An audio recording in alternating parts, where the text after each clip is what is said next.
क्या आपकी बॉडी में एक ऐसी चीज है जिसे ना आग जला सकती है ना एसिड गला सकता है? इंसान मर जाता है, जिस्म मिट्टी हो जाता है, मगर ये एक छोटा सा हिस्सा हमेशा जिंदा रहता है। ये कोई ब्रेन या हार्ट नहीं, बल्कि आपकी रीढ़ की हड्डी का सबसे आखिरी किनारा है। साइंस इसे कॉक्सिक्स या आम जुबान में टेल बोन कहती है। देखने में ये मटर के दाने जितनी छोटी सी हड्डी बिल्कुल बेकार नजर आती है। मॉडर्न साइंस इसे एक फालतू हिस्सा, वेस्टिजियल ऑर्गन समझती थी, लेकिन हकीकत कुछ और है।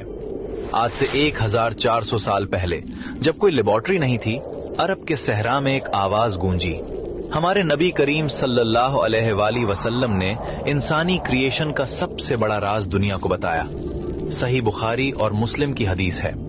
आप सल्लल्लाहु अलैहि वसल्लम ने फरमाया, इंसान का सारा जिस्म मिट्टी खा जाती है, सिवाय आजबुद्दम्ब, टेल बोन के।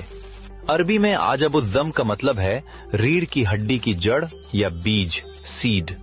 आपने फरमाया, इसी से इंसान पैदा किया गया और इसी से कयामत के दिन दोबारा रिक्रिएट किया जाएगा।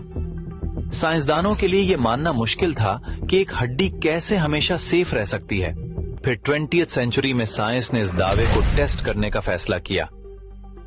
जर्मन साइंसदानों ने इस हड्डी को बहुत हाई टेम्परेचर पर जलाया, उसे पीस कर राख बना दिया। लेकिन जब इस राख को माइक्रोस्कोप के नीचे देखा गया तो वो शॉक्ड रह गए।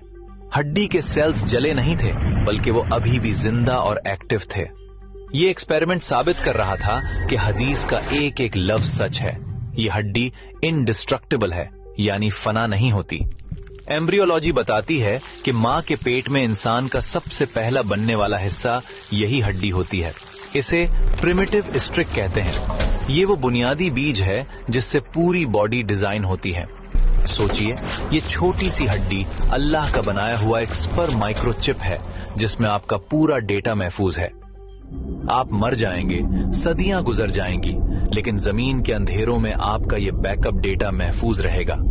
और फिर जब कयामत का दिन आएगा और अल्लाह की खास बारिश बरसेगी, तो ये सोया हुआ बीज एक्टिव हो जाएगा।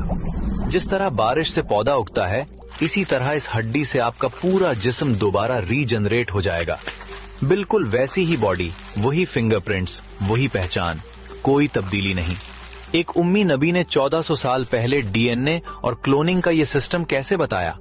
ये कोई आम बात नहीं, ये इसी क्रिएटर का कलाम है जिसने मौत और जिंदगी को बनाया। जैसे हवाई जहाज में ब्लैक बॉक्स होता है, वैसे ही ये हड्डी इंसान का ब्लैक बॉक्स है। जिस तरह क्लाउड पर आपका डेटा कभी डिलीट नहीं होता, अल्लाह ने ये हड्डी आपके जिस्म का क्लाउड सर्वर बनाई है। साइंस आज जिन टेक्नोलॉजीज पर काम कर रही है, इस्लाम ने सदियों पहले उनकी बुनियाद रख दी थी। आज जब आप बैठें तो महसूस करें, आपकी कमर के निचले हिस्से में कयामत तक का राज छुपा हुआ है। ये सब महज इत्तेफाक, कोइंसिडेंस नहीं हो सकता। ये एक बहुत बड़ी प्लानिंग का हिस्सा है। ये निशानियां इसलिए हैं ताकि हमारा ईमान, फेथ मजबूत हो और हम शक से निकल आए। अल्लाह अपनी कुदरत दिखा रहा है कि देखो, मैं तुम्हें एक जर्रे से भी दोबारा बना सकता हूँ। इस जबरदस्त सिस्टम को देखकर बेइख्तियार जबान से निकलता है, सुभान अल्लाह।